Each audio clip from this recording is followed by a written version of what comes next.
Bom dia a todos, tudo bem? Que a graça e a paz do Senhor Jesus esteja convosco. Estamos aí na sexta-feira, terminando a semana. Estamos agradecendo aí a Deus pela vida, pelas coisas que Ele nos dá, né? A sabedoria que Ele tem nos dado nesses dias de pregação, de estudo da palavra de Deus. E o tema de hoje, o dia de hoje, nós vamos falar sobre famílias. Aonde abundou o pecado, superabundou a graça de Deus.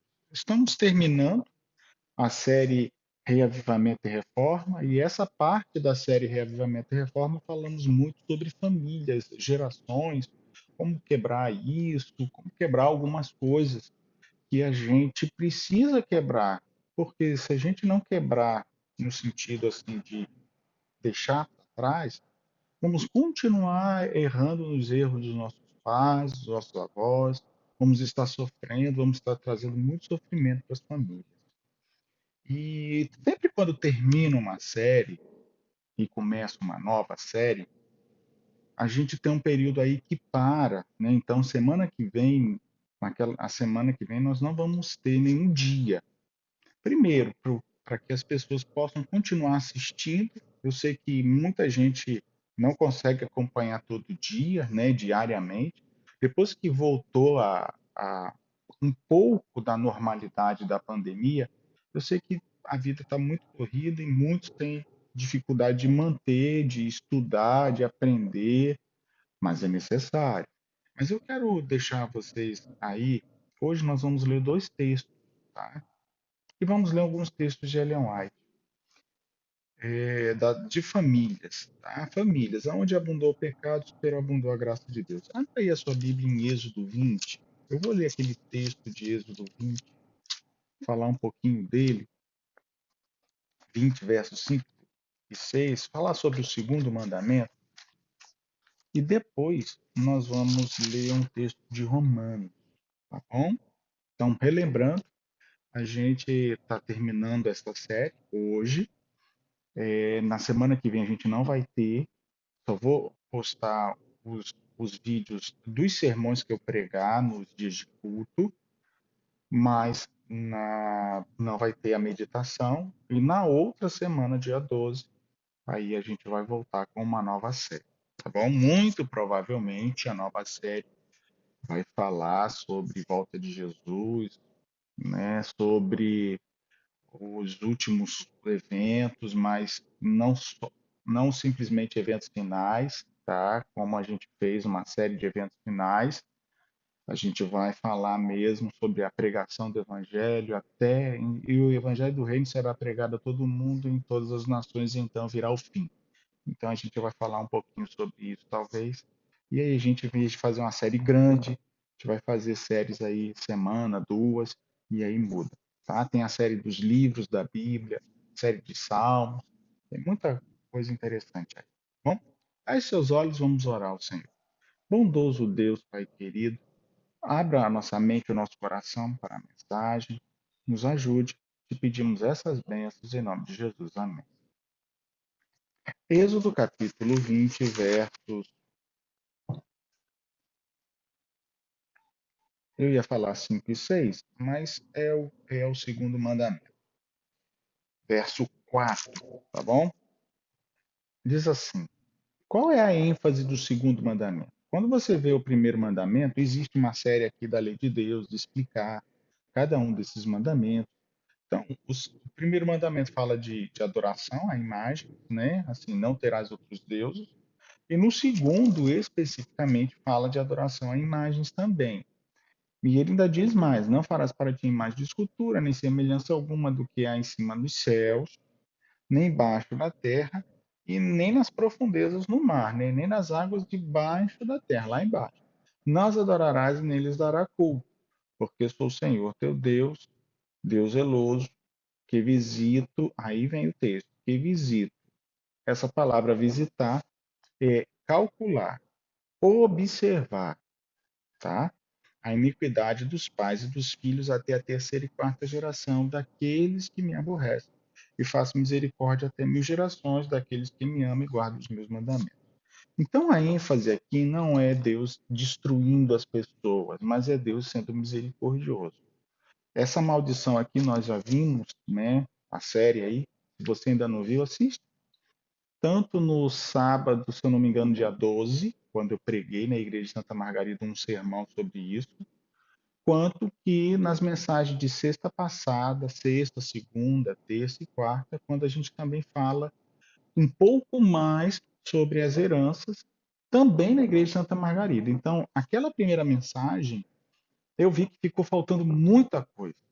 E então a gente tinha uma meia semana para fazer e a gente fez na igreja de Santa Margarida uma semana de oração, uma meia semana de oração, e eu usei o tema daquele sábado do dia 12 que a gente não tinha terminado, eu usei o tema na igreja. Foi bom para mim, porque a gente conhece mais as coisas e a gente apresentou para os irmãos. Contamos algumas experiências, a Nígia pregou também e falou alguma coisa, pelo menos para a gente gostou, tá bom? A ênfase aqui desse mandamento, queridos, é misericórdia.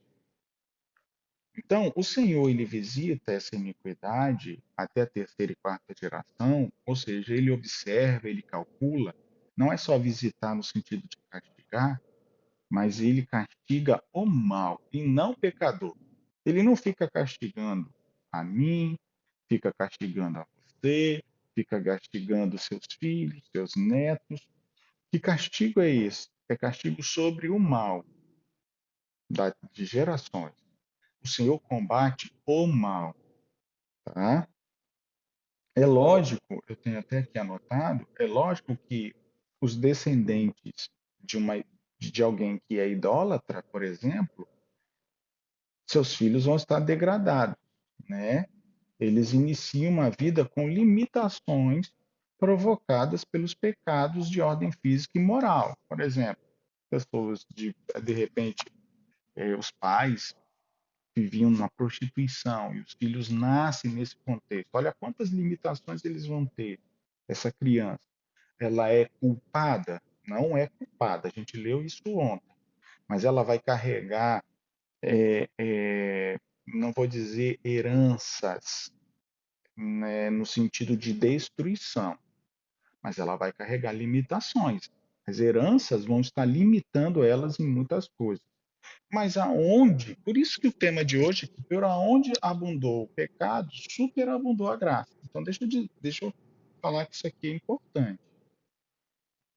Ontem nós lemos que se um filho nascer mal,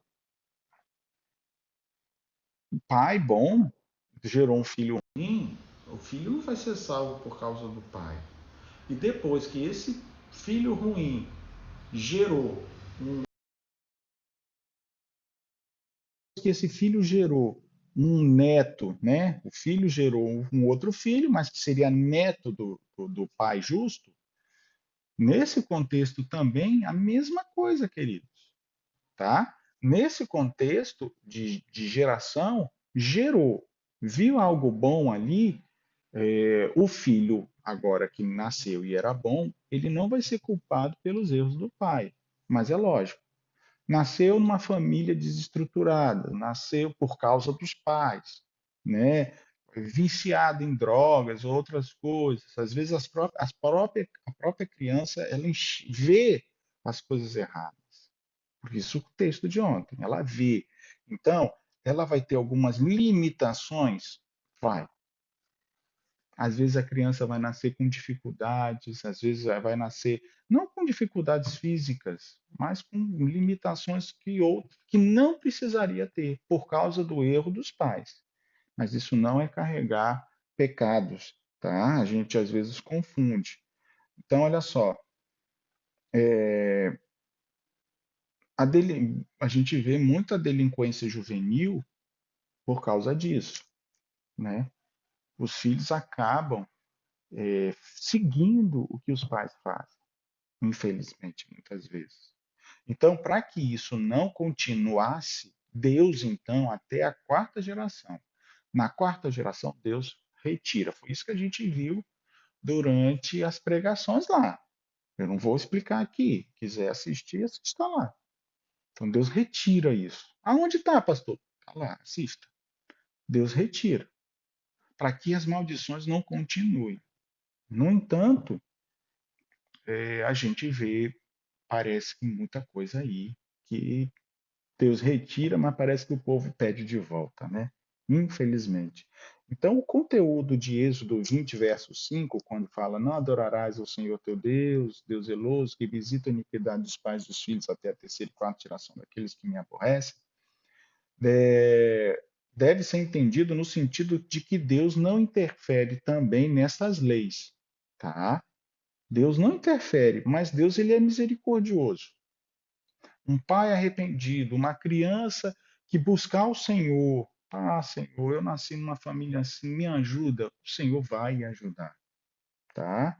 Seja filhos de pais viciados, promíscuos ou de más condutas, podem nascer prejudicados moral e fisicamente. Pode nascer, nasce às vezes com uma debilidade, devido às tendências herdadas dos pais, mas não carrega o pecado.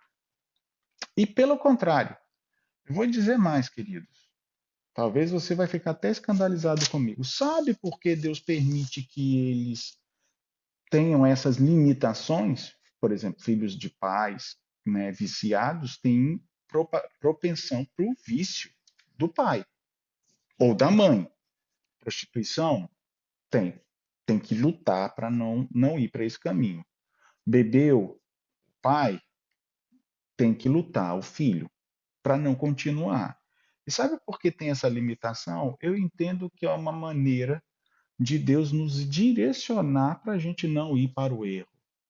Tem muita gente que usa as desculpas para continuar no erro.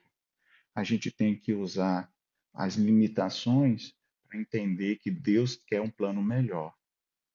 Então, se seu pai era viciado em alguma coisa, sua mãe viciada em jogo, quantas famílias perderam coisas, né, dinheiro, por causa de marido jogando, apostando, e o filho vai ter essa vai, então ele tem essa limitação, fraqueza, então ele sabendo que tem essa fraqueza, como diz a Bíblia, quando sou fraco, aí que sou forte. Por quê? No Senhor.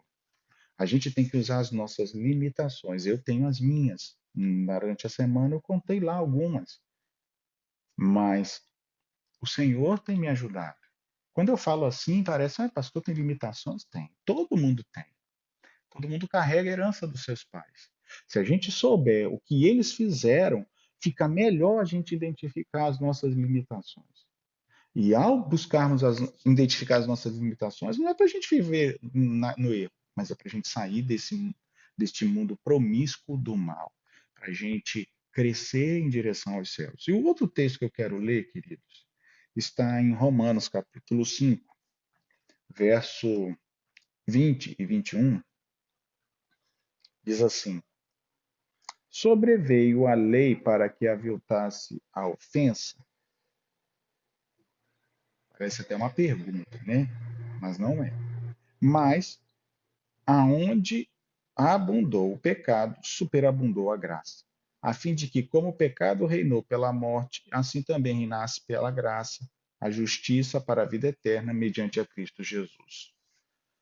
Então, queridos, você nasceu num lar destruído, num lar ruim, num lar cheio de pecado, cheio de vício, cheio de coisas erradas, crianças vendo os pais se prostituindo ou outras coisas mais.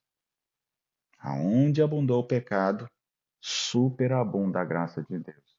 Eu posso dizer que nesse ponto de herança dos filhos, a principal herança que a gente pode deixar para os nossos filhos é a herança de invocar o nome do Senhor. E através dessa invocação do nome do Senhor, você pode ensinar sobre a graça. Eu até traduzi esse texto aqui no sentido original. Eu quero ler com vocês, verso 20 diz assim: entrou secretamente a lei. Aqui diz aqui, sobreveio a lei para que aviltasse a ofensa. No original entrou secretamente a lei, a fim de que crescesse o desvio da verdade e da justiça. Eu estou falando no sentido de pergunta, mas não é pergunta. Mas você pode fazer uma afirmação no sentido de pergunta. E aí, queridos, para que veio a lei? Para que a lei veio secretamente? Porque a lei sempre existiu. Por mais que ela tenha sido entregue lá no Sinai de maneira especial, Adão e Eva saíram do jardim por quê? Porque transgrediram alguma coisa. Existiu uma lei. A Torre de Babel, o povo se espalhou pela terra, mudou a língua, Deus mudou a língua do povo. Por quê? Por alguma lei que transgrediram. Noé, no dilúvio, para que ele criou uma arca? Para que o povo estava ruim? O povo estava ruim de quê? Não tinha lei. Então, quando a gente pega ao pé da letra, não, mas não tinha lei. Sem lei não tem pecado. Então, a lei foi dada a Moisés, né? Os 10 mandamentos. Então, só lá que houve pecado. Faça-me um favor, né? Olha quanta coisa a Bíblia conta antes. Abraão errou, casou com quem não deveria casar, ouviu a esposa. Eu falo de casar, né? Mas teve filhos. Então a lei, olha só o texto, diz: a lei entrou secretamente. E é verdade. O que é entrar secretamente? A gente não sabia. Quando a gente percebeu, a lei estava lá e está lá. A lei estava lá. A fim de que crescesse o desvio da verdade, da justiça. Então Deus deu a lei só para crescer o número de pecadores? É isso que Paulo está perguntando ou afirmando? Não. Deus não deu a lei para simplesmente aumentar o número de transgressores. Ele não queria isso. A lei não serve para salvar, a lei só serve para mostrar o meu erro, o seu erro, a nossa fraqueza. Só isso. Agora, obviamente que quando você obedece à lei, você vive por ela. A lei do trânsito, se eu não exceder o limite de velocidade, se eu andar numa direção defensiva, se eu olhar para a esquerda e para a direita antes de passar, né, numa via, ela vai me dar a vida, não ela em si, mas ela vai me manter a vida. Nesse contexto, na lei de Deus, a mesma coisa. Por isso que a Bíblia diz que quem obedecer à lei, por ela viverá. Não tá? Eu não estou pregando salvação nenhuma de obediência, viver sem pecado, mas é algo óbvio. No entanto, queridos, Paulo está dizendo, é por causa de Deus ter colocado os 10 mandamentos ou a lei. É só para ver os delitos dos outros, só para ver quem errou? Não, não é. Então, olha só, aí ele continua. Mas, aonde abundou o pecado, aí começa. Além do mais no original, aonde existe abundância em errar o alvo, pecado normalmente é errar o alvo. A pessoa quis errar o alvo, a pessoa pecou, ela errou o alvo, ela sabia o que tinha que fazer e não fez. Queridos, é pecado. É pecado, ok? Hoje em dia está cada vez mais difícil você colocar a sua opinião. Então não coloque a sua opinião, faça. Faça conforme aquilo que você acredita. Mas saiba que você vai dar conta a Deus.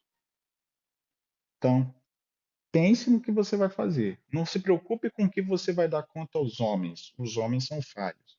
Mas você vai dar conta a Deus. E eu também. Então, olha só. Aonde existe abundância de errar o alvo, abundância de pecado, aí vem a palavra, foi traduzida por superabundou. E realmente é uma abundância a mais. No original é abundar além da medida. Então, olha só, aonde existe abundância do pecado, do errar o alvo, abunda além da medida. E o sentido é de estar, de mais que estar à mão em abundância. É ser abundantemente. Sabe? Muito, muito, muito. O quê? O quê? A graça. Então, aonde abundou o erro, o errar o alvo, abundou além da medida a graça. Entende? A graça. Para quê? A fim, olha só,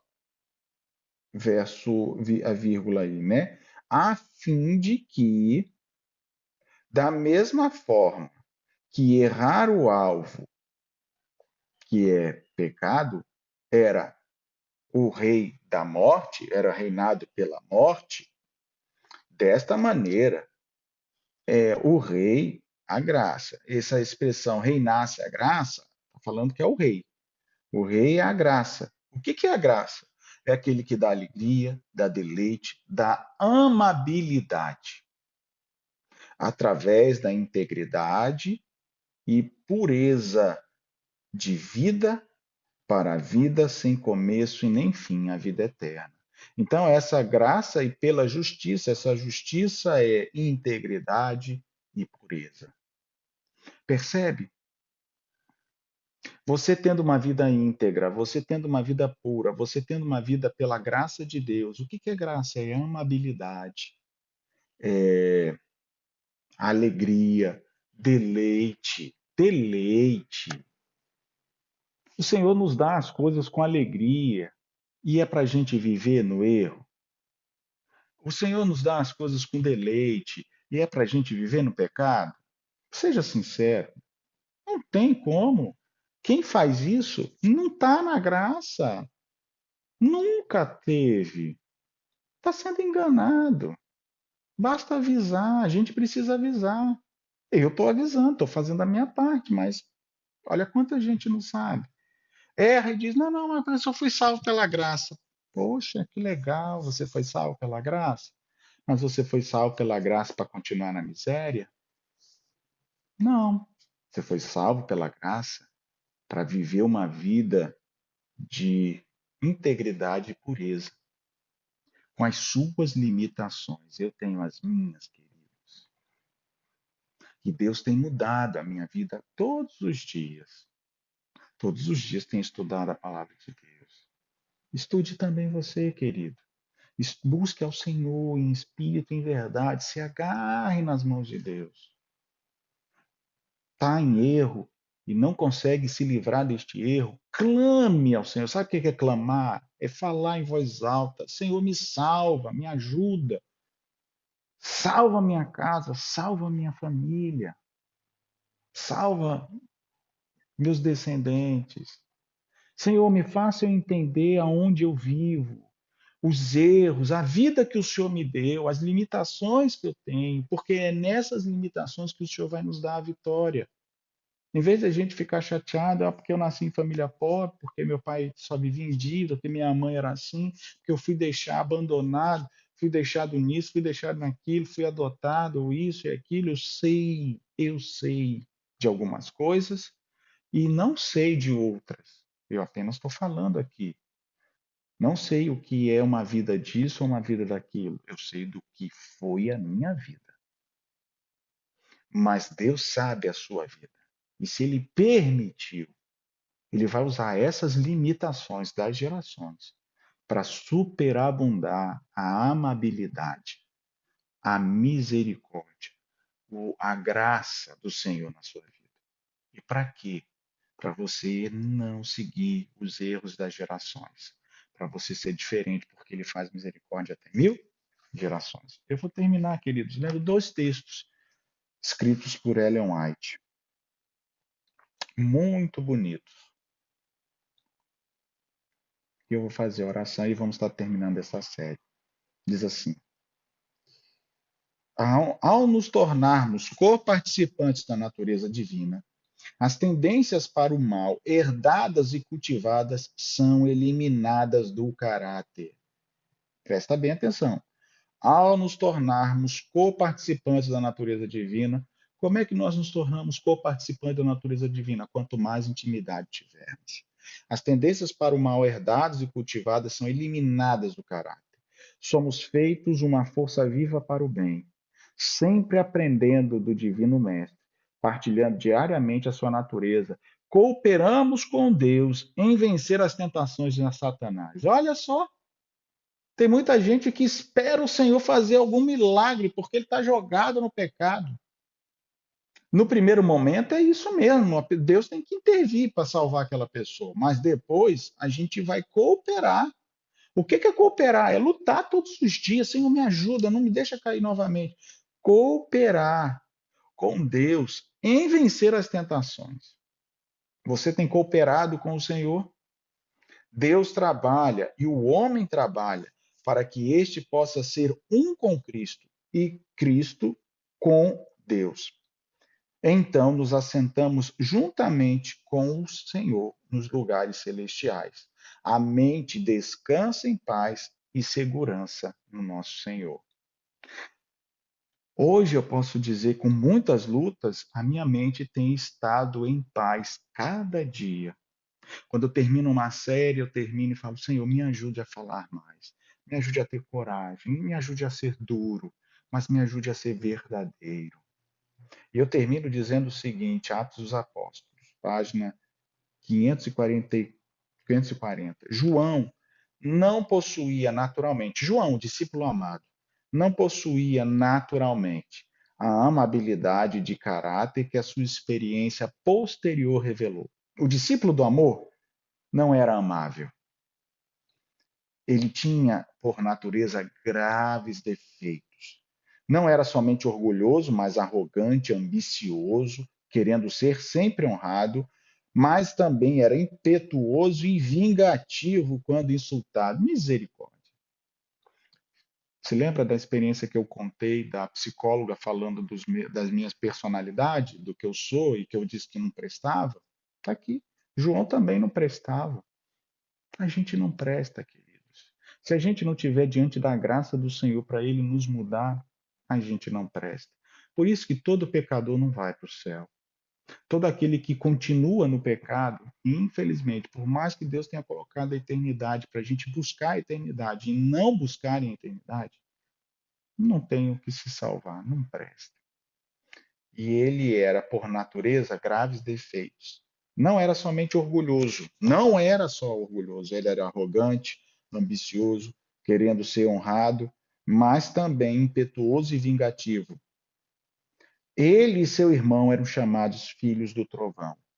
O mau gênio e o desejo de vingança e o espírito de crítica, tudo isso se encontrava no discípulo amado.